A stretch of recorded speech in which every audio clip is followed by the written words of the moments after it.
Welcome. This is Shedding Starlight, a guide to the Kingdom Hearts mythos. On this podcast, we break down the lore to the Kingdom Hearts series, spoiler-free and friendly to new players. This is the start of our 5th season on Birth by Sleep. And who better to begin this season than the villain who's been manipulating characters from the shadows since the original game? A discovery from this very installment. Before Birth by Sleep, Xehanort was the name of a young, sinister scientist who submitted to darkness, giving up his heart and leaving his body, resulting in Ansem, the Seeker of Darkness, and Xemnas, the Superior of Organization 13. But the revelations in Birth by Sleep give chilling context that Xehanort, even before the split, was still not your typical human. He was actually a young man named Terra, who had become possessed and controlled by another named Xehanort, an old man who was a genius and a master of the Keyblade. The very same man we see in Kingdom Hearts 2's Secret Endings. Although we first meet Master Xehanort at the Land of Departure, along with all the other new characters of Birth by Sleep, we learn an incredible revelation that he too grew up on Destiny Islands, like our heroes Sora and Riku. But reaching an age of maturity, like Riku, he grew restless and desired to see beyond that prison of water. This world is just too small. In fact, Birth by Sleep reveals that Kairi arriving on Destiny Islands wasn't the first instance that gave Riku the idea that there are other worlds beyond his own. For Xehanort's departure seems to have grown into a local legend. I heard once there was a kid who left for good. While the details of how Xehanort was able to leave Destiny Islands remains a mystery, we do know where he eventually ended up, the Land of Departure. Here, he trained in the ways of the Keyblade along with his peer, Ericus, and his wish of seeing beyond his tiny world was more than fulfilled.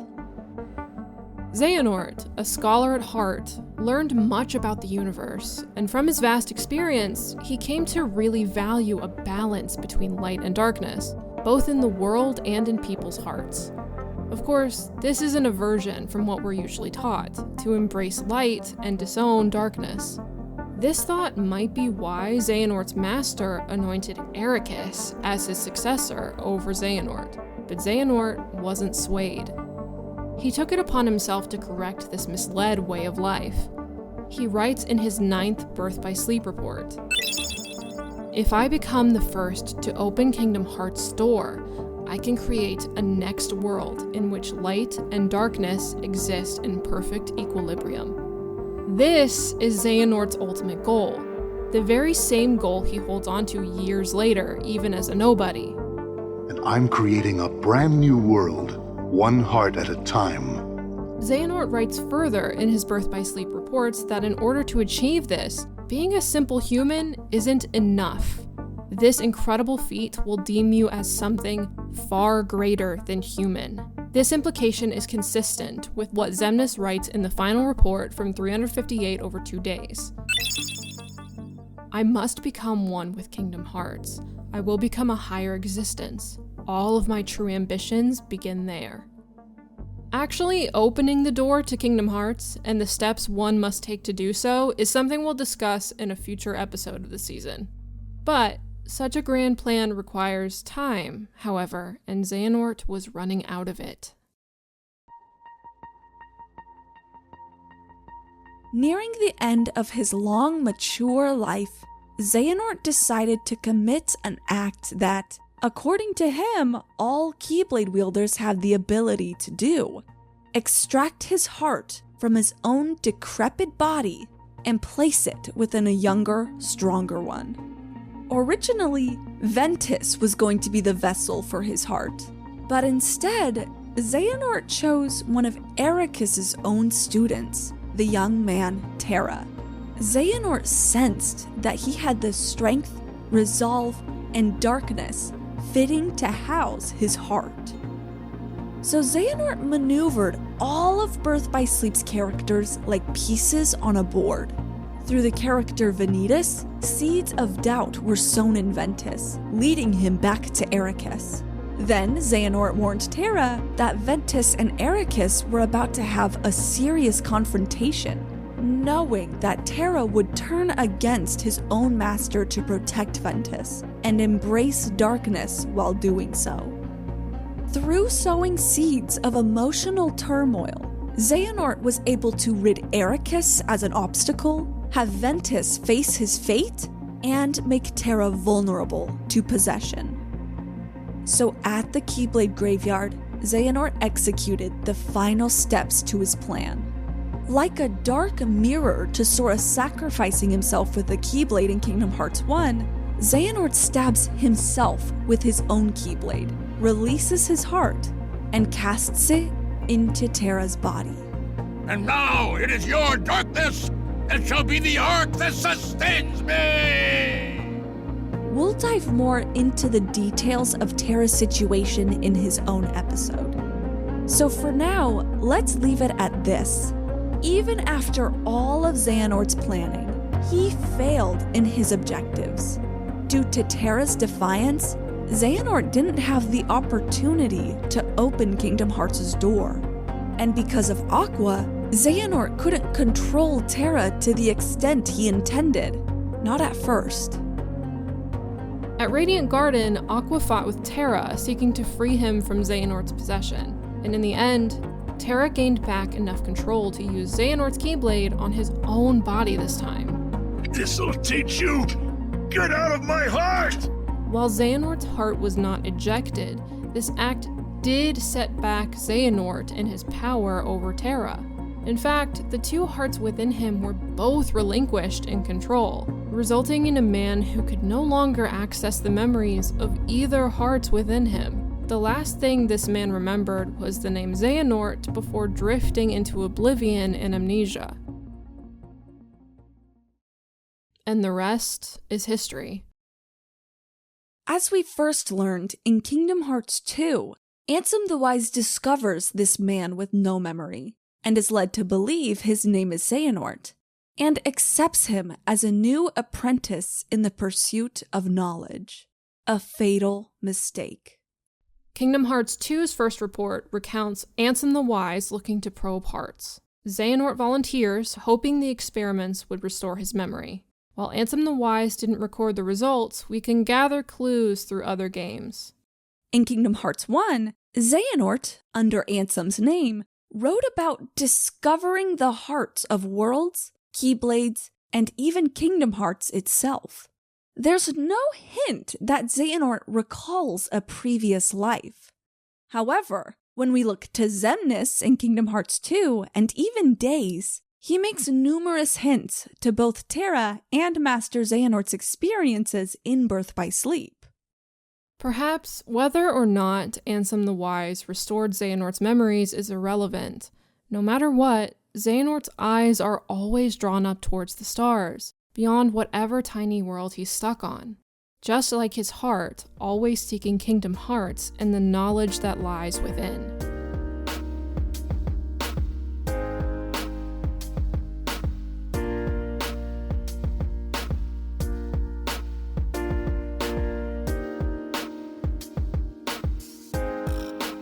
Birth by Sleep. Birth by Sleep. Birth by Sleep. We're here. We're here.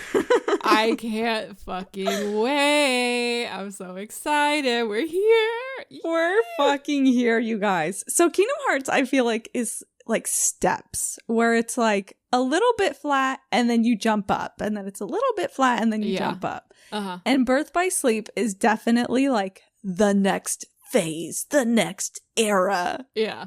The world feels so much bigger. It's like, even just from hearing the presentation that we just gave you, this is where the stuff starts fucking moving. Things are schmoving. The chess pieces are being moved around. They sure fucking are. Yeah. I was having such a hard time even writing this episode because in Kingdom Hearts 1 and Kingdom Hearts 2, Ansem, the Seeker of Darkness, and Xemnas are, like, not that they don't do anything, but they don't really show up and take prevalence until the end of the game. Yeah. Mm-hmm. But Birth by Sleep is not like that. Xehanort is constantly up to shenanigans. He's always manipulating Terra, you know? Yeah. He's always spreading rumors and lies. He's everywhere. And that's what made him so hard to write. He really is. He's such a gossiper, a little gossip. A gossiper and a liar and a cheat and a fucking scoundrel. Nerd. A scoundrel. And let me tell you, and he fucking looks it. Evilest man I've ever seen. Okay. When we did the last episode of Kingdom Hearts 2, the secret ending, we had to it was so, I felt so crazy in my head recording that episode because it was like, there's this evil looking motherfucker walking down the way, and there's this evil guy, Xehanort. We don't know who that is.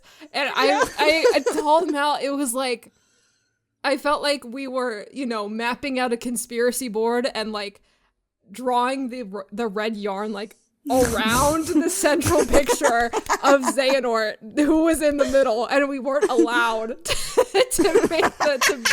to bring the yarn to the middle piece. Talk about insane. An elephant in the room, dude. The elephant in the room. Nobody's allowed to look at it. Nobody can refer to it.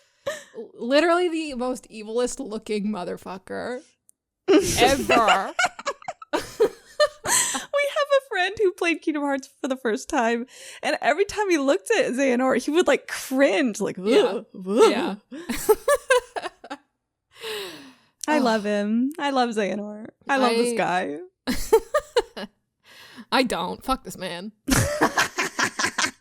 Fucking old man reveal. Literally, this is the guy that we had to edit out because I said his name. Yeah. Which is so funny. It again, it's just like, it's like, it gets to a point where it's like obvious. So it's not really like our problem or our fault. But we had to be newbie friendly. We had to be spoiler friendly. Mm-hmm. Yeah.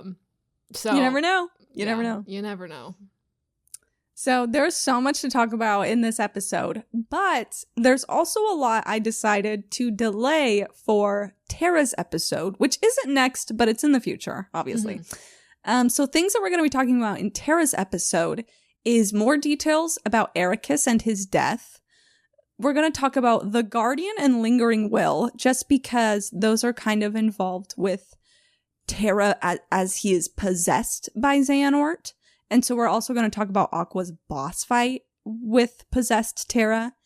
And we're also going to be comparing this dynamic, this relationship, to Riku and Ansem the Seeker of Darkness, or Xehanort's Heartless. And then we're also going to talk about the emails that are kind of fitting for Terra. So if you're like, I sent a bunch of emails about Terra and Xehanort, how come I didn't get picked for this? It might be for the future, so... Yeah, I think a lot of you sent a lot of emails that had multiple questions about multiple things. So, which is great. Yeah, that's great. That's wonderful. I've been tagging those and labeling those so that I can refer back to them.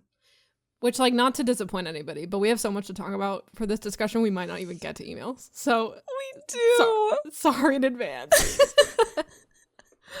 On the bright side, a lot of your emails were things we are already planning on talking about. Yes. On the bright side? Yes. Yeah.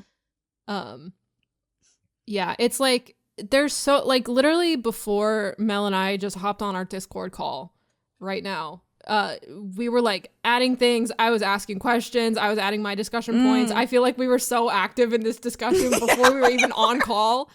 Like, there's so much to talk about. Like, whenever I played through Birth by Sleep for the first time, which was only a few years ago, and I was playing the entire series in order, like, the subject of, like, this episode and, like, Xehanort's, like, motivations and, like, why he wanted to do what he was doing was, like, the stuff I was shakiest on and the stuff I wanted the most like clarification on, and like it led me to go back to like rereading the Xehanort reports, you know, myself, to try to kind of internalize it myself, and then also get Mel's explanation. So like, and I'm still like, there were questions that I was asking Mel like in like the little comments of our Google Drive, just to like get some more clarification on stuff. There's so much to cover.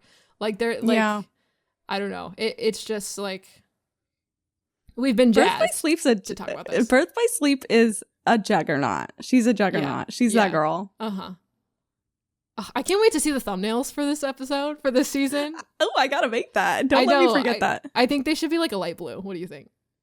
I was also thinking... Get out of my head. I was also thinking light blue. Well, that is the color of the logo of the game. Okay, true. But also, like, we're connected in our wayfinders. That's so true. Connect our hearts. Yeah. So true. Yeah. Okay, so let's get into it, okay? Wee-hee! So let's begin with kind of walking through and clarifying all of these different versions of this one fucking man, okay? I guess two men. How many genders can two men make? Let's fucking test it out, okay? So old man and young man. Old man and young man. Okay, so we have old, scary, senior psychobad, Master Xehanort. Yes. And then we have Terra, who's the young crunk guy. So when Xehanort possesses Terra, what this character tends to be called, he's usually referred to as two things. Either Terra-Xehanort, as just like a combination of the two, which is usually the name you'll see in the games themselves, or an official Kingdom Hearts material itself. But the fans often refer to this character as just Terra-Nort. No dash or anything. It's just very simple, it's short, so if you ever see that name, they're specifically referring to this version of Terra, where he is possessed, has silvery white hair, and yellow eyes. And we'll get to that shit. We will get to that shit, okay? Yeah. But then we have a version of this possessed guy who lost all his memories. And so for some reason, he now has brown eyes. He doesn't really remember anything about his past, supposedly, except for the name Xehanort. And so he's like, fuck, well, I mean, like, I guess I might as well get an education and, like, go to college, you know? Like, what the hell else am I supposed to do? The local Radiant Garden college. Yeah. Yeah. And so he would be a frat boy. Anyway, this character is usually referred to as Apprentice Xehanort. I think there's usually if it's like any sense of like educational name before Xehanort, or like no, here's the thing, I can't tell if I call him Apprentice Xehanort because everybody in my community calls him Apprentice Xehanort, or if everybody in my community calls him Apprentice Xehanort because I do. So I'm really, chances are, hopefully you can kind of deduce. You know what it is? I think if you're going to read like a forum post from like early years, let's say like before 2012, he might be called something different. But I feel like as time has passed, more and more people just refer to him as Apprentice Xehanort because he's the apprentice of Ansem the Wise. Which makes the most sense, honestly, at least to me. I don't know what else you could call him. Yeah. I think like maybe if Birth by Sleep was, because Kingdom Hearts used to come out in Japan first and then in English a few months later. It wasn't always, I believe Kingdom Hearts 3 was released globally at the same time. So I could imagine if like Birth by Sleep came out and then fan translations called him something different, but whatever. Okay. None of that is relevant. That's like fucking 20 years ago. Who gives a shit? So when this man who is possessed but doesn't remember that he's possessed becomes a Heartless and a nobody, that makes the villain from Kingdom Hearts 1, who calls himself Ansem the Seeker of Darkness, and then Xemnas, the leader of Organization 13. Yes. So what's interesting about Ansem and Xemnas that we now understand is that they're not just a Heartless and nobody of a guy. Yeah. They're the heartless of someone who is possessed by another heart and whose body is in control of someone else. So it creates... Ansem and Xemnas are such anomalous examples of the type of beings that they are. And Ansem, the Seeker of Darkness, was already anomalous because he didn't become a Heartless immediately. If we remember what we talked about in our first season, he was a Heart for a long time. He only really formed like his sexy, heartless self when he possessed Riku and was able to kind of form a body off of Riku. Yeah. Isn't that fucking weird? That is crazy. Like, it's some of the first examples we see of these concepts are like extreme, crazy, not following the rules examples, which is so confusing. Like, this is a lot. Like, this is still stuff that I'm still trying to wrap my head around as someone who's had this knowledge for at least a couple of years at this point. So if you don't get it at first, like, you are not alone. Like, you are not alone. It's tough to wrap your head around, for sure. I think the worst part is that by now you might be tempted to look up like diagrams of these characters, but I say avoid the temptation. Avoid the temptation of trying to look up a diagram that make shows your own. You. Yeah, do your best to make your own. That's actually really great advice. Yeah. But because if you see a diagram, you might see revelations of things you don't know yet. And we don't want that for you. So. And good call. As I was saying this, something that I thought of that I didn't even write down, which is, I knew this would happen because there's just so much to talk about. I knew I would think of even more shit. When Ansem, from the very first Kingdom Hearts game, is just a heart, is that Master Xehanort's heart? And if so, what the hell happened to Terra? Yeah. Where is his heart, you know? Yeah. Did it fucking go to the realm of darkness like Ansem is convinced happens in Kingdom Hearts 1, where he's like, all hearts begin in darkness and also end. Every heart returns to the darkness whence it came. Is he talking about Terra? Like, what happened to this guy? It's especially because, like, I'm jumping ahead. Literally, I could just ramble, but let's stay on topic. Okay, we have an outline. We're gonna follow the outline. Okay. Actually, this, what? I was just gonna say my next point here. Oh, yes. Sorry. Yeah, so, like, all of these different versions of Xehanort and Terra are things that, like, I got tripped up on for things that happen in the future. I was getting them a little confused, like, in future titles. So I would say pay very close attention. So, Hannah, you reminded me that in the very beginning of Birth by Sleep, the very, very beginning, we see young Master Xehanort, his young version, who looks like, I don't know, like a teenager or 20s. I don't know. You don't ever see the front of his face. I think you just see him in like a kind of boyish form from the back. With the long hair that he's gonna miss in a few years. Yes. Yeah. So what's interesting about that line is that his voice actor is Riku's voice actor in that line. Isn't that so funny? And they were wild. Really like, you're dark and brooding, and this man is a lot like you, and you come from the same island. Do you want to voice him? Like, how funny. Yeah. So, and we used that line earlier in the presentation. So if you're like, Riku, why do you sound so angry? Like, that's supposed to be Master Xehanort as a teenager. He does sound weird. I did edit that part of our presentation already, and he does, like, really, I think, try to make it sound not like him. Like, he delivers it pretty weird. Yeah. I can say that. He tries to Vanitas it. That's crazy. Yeah. Dude, the way... Oh my god. Okay. I love Birth by Sleep. Speaking... Oh my god. What a good segue. Speaking of motherfucking Riku, okay? Yeah. Uh-huh. So in the very, very first Kingdom Hearts game, at the end, when Sora is at Destiny Islands, but it's in the, I don't know if it's in the realm of darkness or if it's at the end of the world, but it's consumed by darkness, it's destroyed, it looks really awful and eerie, and Sora runs up and sees Riku currently possessed by Ansem. Mm-hmm.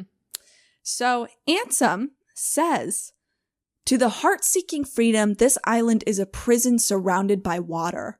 And so this boy sought to escape from his prison. He sought a way to cross over into other worlds, and he opened his heart to darkness. What's fucking crazy is that with Birth by Sleep, this line, Ansem is not just referring to Riku. Yeah. He could very well be referring to himself, to his own past, his own childhood. Yeah. Which is crazy. It's poetry. No, yeah, Poetry. like it's such good writing because like I kind of highly doubt, because there was like at least 10 years in between Kingdom Hearts 1 and this game, right? So I highly maybe doubt. 8. I want to say 8. Okay. I doubt that they intended that from the beginning. Yeah. But it's still so, like, that doesn't downplay it at all. Yeah. Like, it's, they were able to, like, weave him into that, which is really cool. It's such good writing. It's definitely amazing. A great choice to do with your villain. Yeah, absolutely. Yeah. Yeah. Oh, yeah. Yeah. I know. I guess. Yeah. Uh-huh.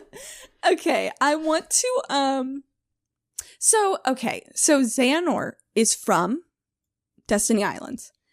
And in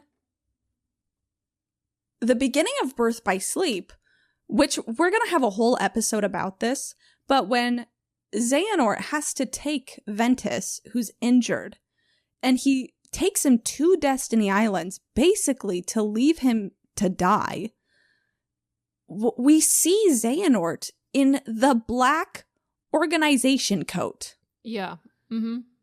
Which is interesting because the whole point of that coat, we learn this in Chain of Memories, and I don't know if they say it in Kingdom Hearts 2 or Days, but they at least say it in Chain of Memories, where the whole reason everybody wears this coat is to protect them from being deteriorated by darkness and eaten by darkness. And so that's part of the reason of what makes Master Xehanort so scary. He talks about in his secret reports of Birth by Sleep that he purposely doesn't wear armor like Terra Aqua and Ventus. Mm-hmm. He doesn't wear armor because he's like, well, I'm stronger than darkness. I literally have nothing to fear. Like, sorry, but I'm built different. Yeah. And so, one, terrifying. Yeah. Scary. Oh my God. Yeah. And I bring up, okay, so, oh my God. Kingdom Hearts is such a web. In Kingdom Hearts 1, when, I can't remember if Riku brought Kairi at this point or if he's just visiting Maleficent. But at one point in Kingdom Hearts 1, Riku visits Maleficent in Hollow Bastion. And he traverses space without any protection. He doesn't have a gummy ship. He doesn't have Keyblade armor. I guess he's just fucking swimming. I don't know what the hell he does. But when he shows up at the castle, he is exhausted. He is panting for his fucking life trying to get some air. Yeah. And so that goes to show you like how powerful the darkness of space is and how it just doesn't affect Xehanort. That's just so crazy. Yeah, that is so crazy. I guess like this leads me to maybe something. I know we have a world building episode coming up. Ericus talks about unlocking the lanes between. What's that about? Which I guess you don't have to answer if that's something we're going to talk about later. But we will talk about the lanes between. Cross my heart. Great. Cross my heart. Perfect. Yes. But yeah, but go ahead. I just wanted to say that I think the reason why Xehanort is wearing the black coat, I wonder if the black coat works as like mosquito repellent, because mosquito repellent doesn't actually repel mosquitoes. It hides your scent so that mosquitoes can't target you. They might still run into you, but they can't target you and follow you around.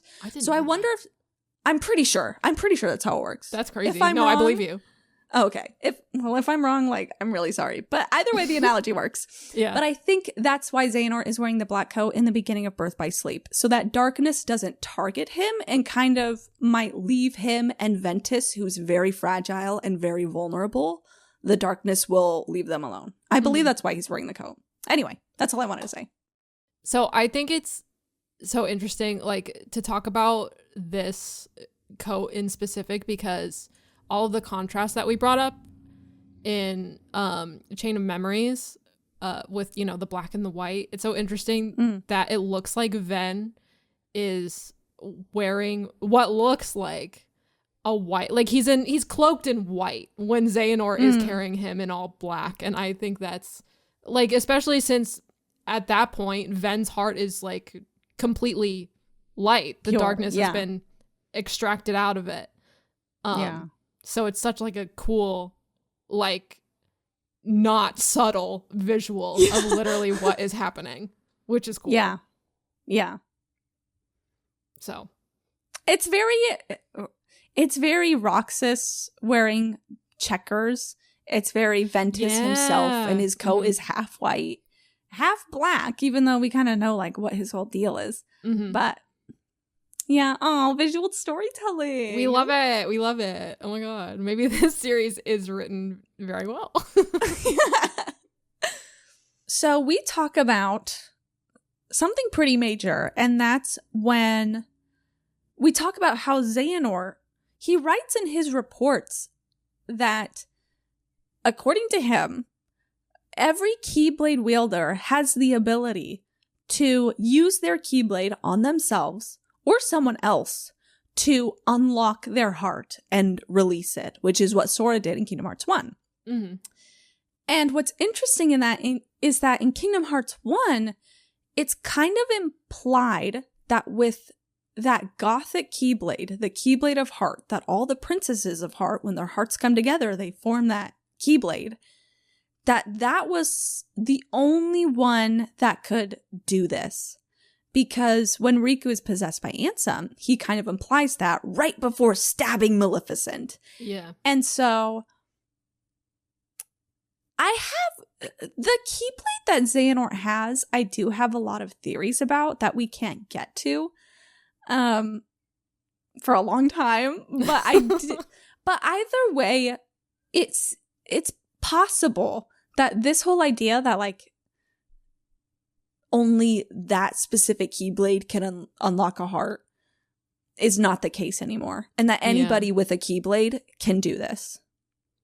Which I love bringing up the implications for stuff like this. Like, how does Xehanort know that all Keyblade wielders can do this? Like, these two Ericus and Xehanort had a master. So, like, did their master teach them that? Like, that's crazy. Again, the implications there. Like, this is before they did all of, like, the heart experiments and stuff with Ansem and, Ansem the Wise. So it's like, where is he getting all this knowledge? It's crazy. Yeah, that's a good point. Especially because Xehanort, in his reports, maybe this is just my own interpretation, but when I read the Birth by Sleep reports, it seems to me a lot of this crazy lore that Master Xehanort has accumulated was later on in his life, because he doesn't even talk about possessing people until he's already like, fuck, I'm so old. Like, he describes like one of his hands being gnarled because it's just so old and so witchy, you know? And so I would think that if he knew about this for a long time, that he would have just possessed someone earlier on, you know? Yeah. When he first saw like his first gray hair or something, you know? But yeah, it seems to me like this is stuff, and I could be wrong, because there's still so much about Xehanort that we don't know and that we're learning about. And so I feel like this is something he learned in his in his later years. But yeah. Anyway. Okay. I could be wrong. We genuinely have no idea at this point in time. So I don't really have like anything to add to this. I just wanted to point it out because we kind of know more about Apprentice Xehanort and who he really is, right? Oh my god, I'm so out of breath. So in Kingdom Hearts 2, in the very first report that Ansem the Wise writes, he says, but is Xehanort really the right subject? He does indeed exhibit extraordinary talents. Too extraordinary. Perhaps they are even superhuman. Which is, like, crazy to me. Which segues into my next point, is that, like, we've seen the life of Terra Xehanort, Apprentice Xehanort, but there is a whole first life of this man Xehanort that we don't know anything about yet, which is crazy because he was able to renew himself in a younger, hotter man, Terra, and started anew. So, like, damn. What does this and man Master have as Xehanort past? looks old as fuck. Like, what is this? Like, fucking 70 years at least he has lived? He's 200 years old, probably. The darkness is like a drug that, like, extends his life. Yikes. Okay, so we do actually have time to move on to emails, which is really great. We did get a lot of emails, and we're excited to answer them. So our first one is from Chared. They said, for Elder Xehanort, his ultimate goal is to live beyond his life. Why didn't he take on apprentices of his own for such a purpose, rather than using Ericus's apprentice Terra, as this would have made it easier to cultivate the perfect host for his heart and continued existence? Did he ever feel any regret toward his relationship with Ericus and his eventual fate, considering the part he played in his old friend's demise? I really liked this question because for the second part, so did he feel any regret towards his relationship with Ericus and his eventual fate? What I think is so, I mean, in addition to all the things that I've talked about before already, but another thing I think makes Xehanort such a scary villain is that, you know, in his reports, he talks about growing up with Ericus. They were peers. They were students together. Yeah. And yet Xehanort fucking killed him. Yeah. And didn't seem to, like, hesitate. You know, because the thing about when Ericus dies, the killing shot that Master Xehanort shoots is from behind. Yeah. So we don't get to see what Xehanort looks like when he does it. But honestly, it wouldn't surprise me if he was smiling. Yeah. He seems like a smiler while he kills. Yeah, again, most evilest looking motherfucker. Really? In the world. Yeah. Yeah, it's crazy. Yeah, you're so right. It just makes him more, like, detached and evil and, like, unremorseful, which is insane. And, like, the fact that he like did this in such a cruel way too, of, like, manipulating Terra into fighting Ericus. I know. To weaken him, and then he could do the kill. Like, how insane. How cruel. Which makes me terrible. wonder, like, what's the beef, Xehanort? You couldn't do it on your own? You had to get some little fucking beefy 25-year-old? He hunches. Can't do shit. Okay, there are shots of Master Xehanort where he is hunching, but you can just tell that if he didn't have scoliosis, and I can make this joke because I have scoliosis, this guy would be tall as fuck. Yeah. Even Ericus is really tall. Yeah. But anyway. Wow. The other thing I Chared asks, why didn't he take on apprentices of his own for such a purpose rather than using Ericus? Or Ericus' apprentice, Terra. There's nothing I can, really back this up, but I do believe in his reports that Xehanort kind of alludes to himself just being a more solitary guy. So maybe he just, he strikes me as the type of guy who doesn't want a student because the more he has to teach, the less he gets to learn. He seems to me someone who's a bit self-absorbed, where he doesn't want to have to teach someone the fucking basics of the Keyblade. He just wants to read books for himself. Yeah, his whole, part of his whole, character here, everything that we literally just discussed, is showing how selfish he is. He just sacrificed a childhood friend for his own means to get to Kingdom Hearts to create a more perfect world or whatever. Being a teacher is a selfless act, is dedicating your time simply to better somebody else, and that just really isn't part of his DNA makeup at this point. And if that ain't fucking ironic, I don't know what is, because from his perspective, he's doing this for the balance of the world, for the good of the world. Yeah. But it's do the ends really justify the means? No. Yeah. Absolutely not. Anyway. This is another one that I think will be really fun to get to. I'm sorry that it's a bit long and I didn't summarize it. That's fine. Yeah, let me skim it real quick. Okay.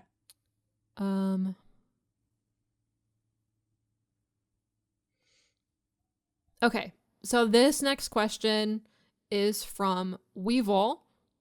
And they ask, is Xehanort his real name? In your episode on Xehanort in Season 2, I remember you speculating on whether or not it could be his actual name. With the context of Birth by Sleep, we know that it was really his name, even prior to his possession of Terra and his apprenticeship under Ansem the Wise, but something still seems strange about the whole situation, especially considering the Final Mix exclusive Mirage Arena battle against No Heart, the armor that Xemnas was seen wearing during the weird dragon segments of his Kingdom Hearts 2 battle, wielding Xehanort's Keyblade. Given that No Heart, like Another, is an anagram of Xehanort, just without an X, like the human names of the other organization members, I wonder if Xehanort is a name he adopted for himself instead of his true name, or if it's possible he was deliberately named that way for some reason. This, I think, is a great question. Yeah, for sure. I did get a little confused, but I want to clarify something just in case anybody else was confused about something. So in Kingdom Hearts 2, when we're fucking skydiving to the world that never was, or honestly, the orientation kind of confuses me. I don't know if we're falling or if we're flying horizontally. But either way, Xemnas is in armor. He's in a giant dragon. He's shooting things at us. And he's trying to Sora, are you sure you can trust Riku? That might be the final boss, that line. But anyway, we're fighting him with Riku. Mm-hmm. And at first I thought Weevil was saying that during this fight, Xemnas is wielding Xehanort's Keyblade. But that's not what Weevil is saying.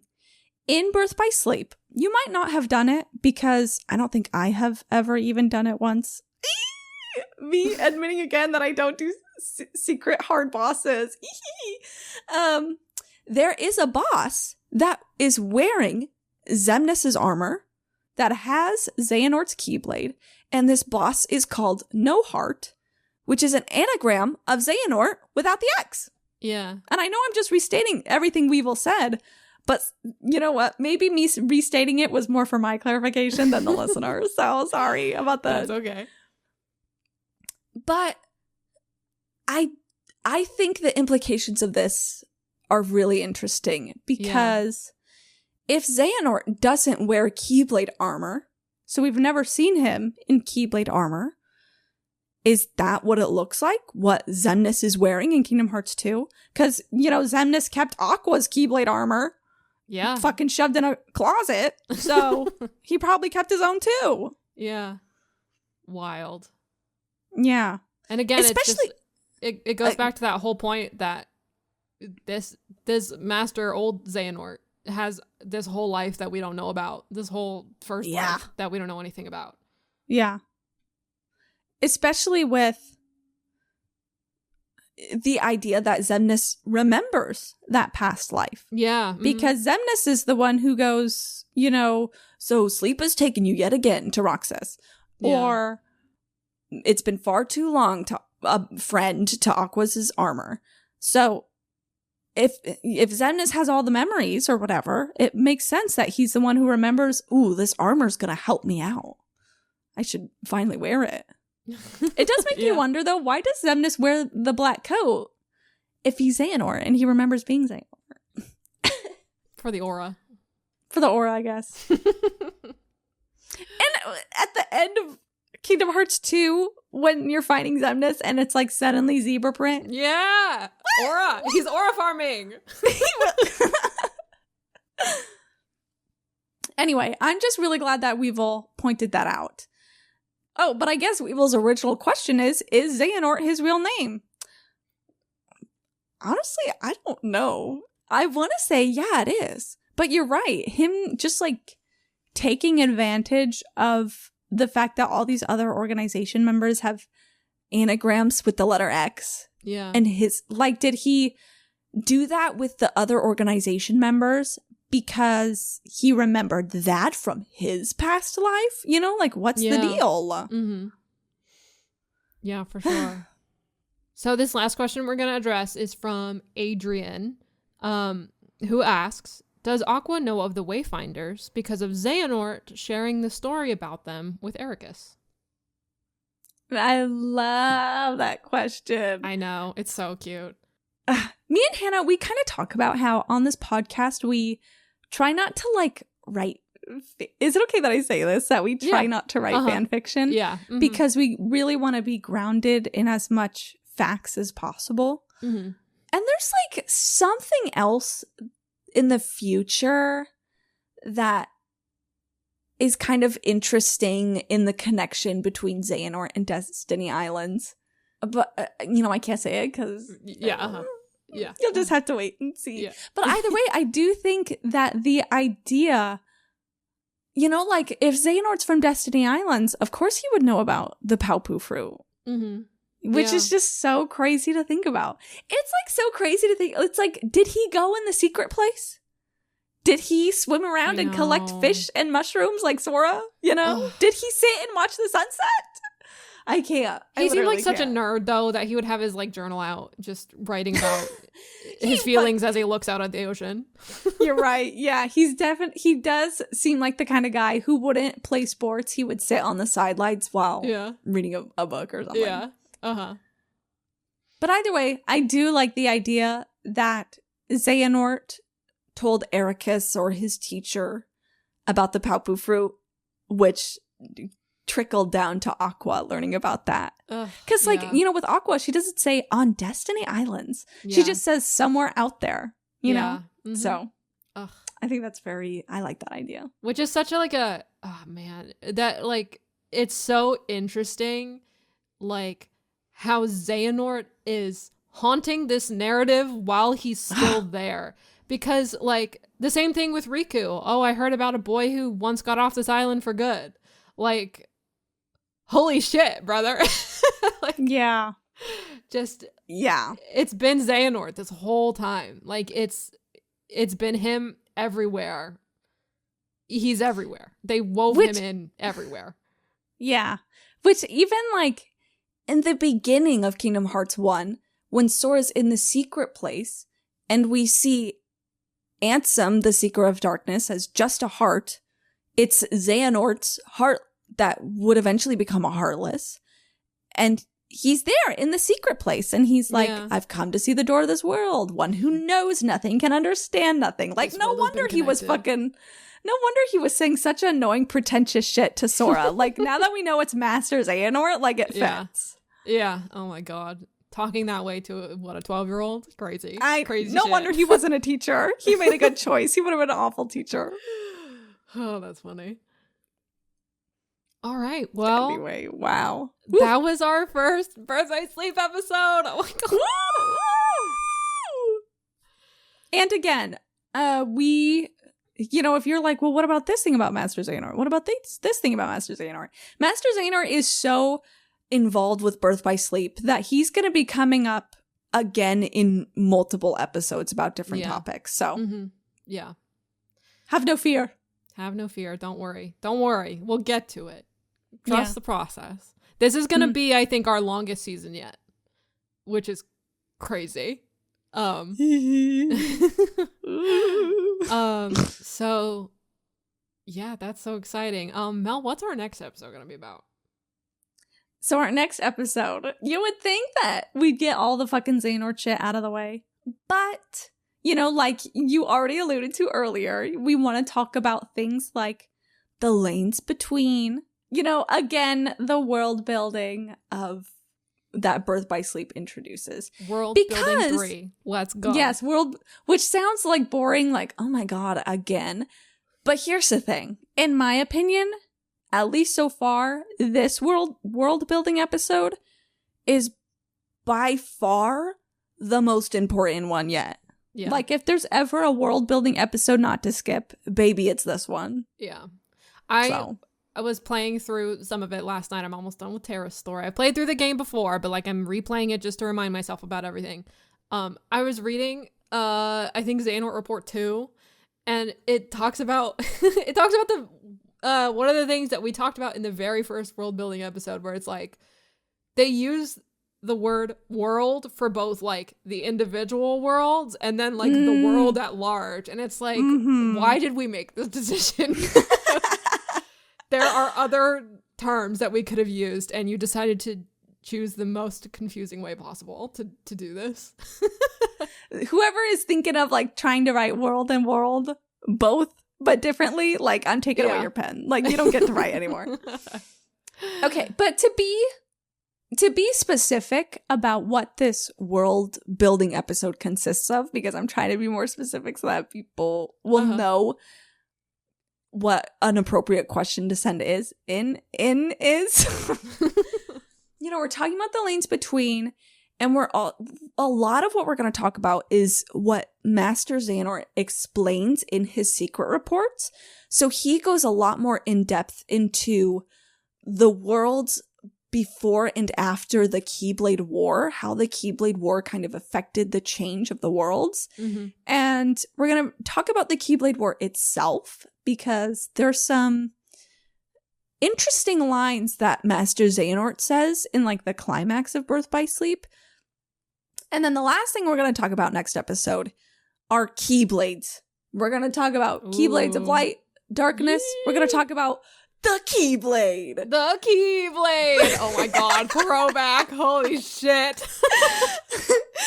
So what me and Hannah used to do when Hannah was playing through this game for the first time is we would cross our arms like a fucking Power Ranger every time we said Keyblade.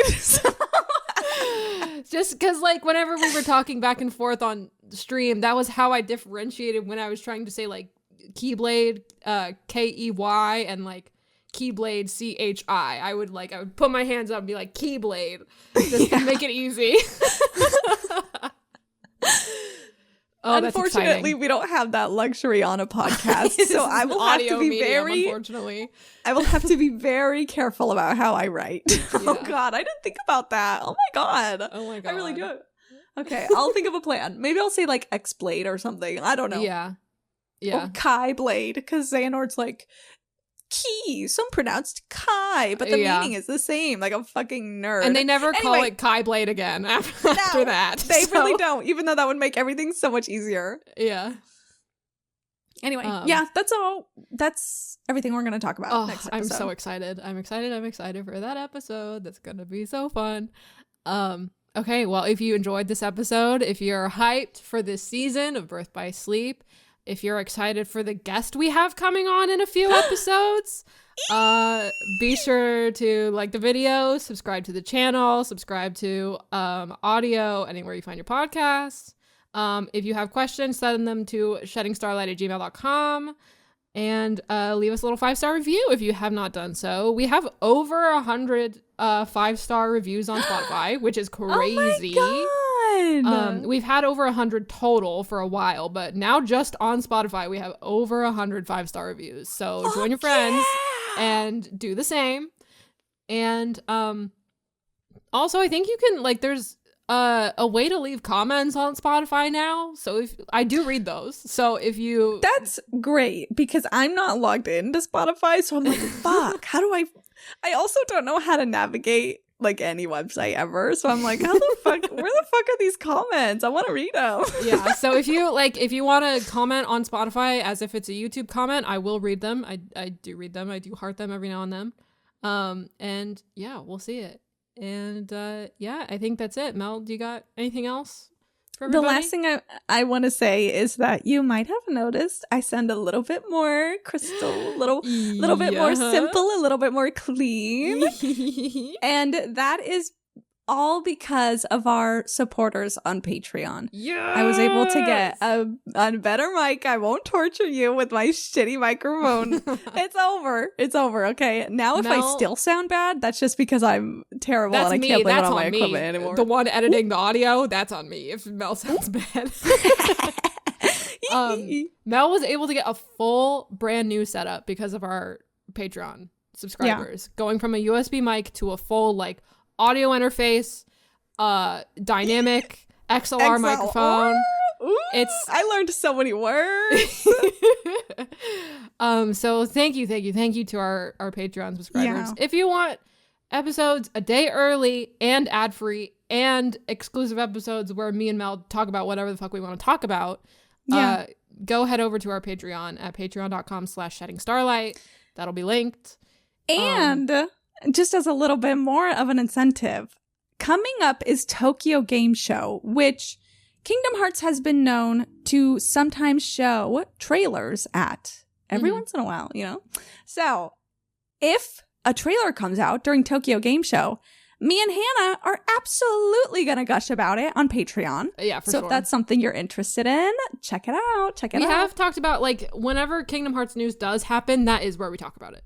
Yeah. On our Patreon, all of the, there was unfortunately a game cancellation recently. We had a whole episode talking about that and the stuff surrounding that. So if you're interested in hearing about that, go check out our Patreon, and anything upcoming that happens, that's where we'll talk about it. Mm-hmm.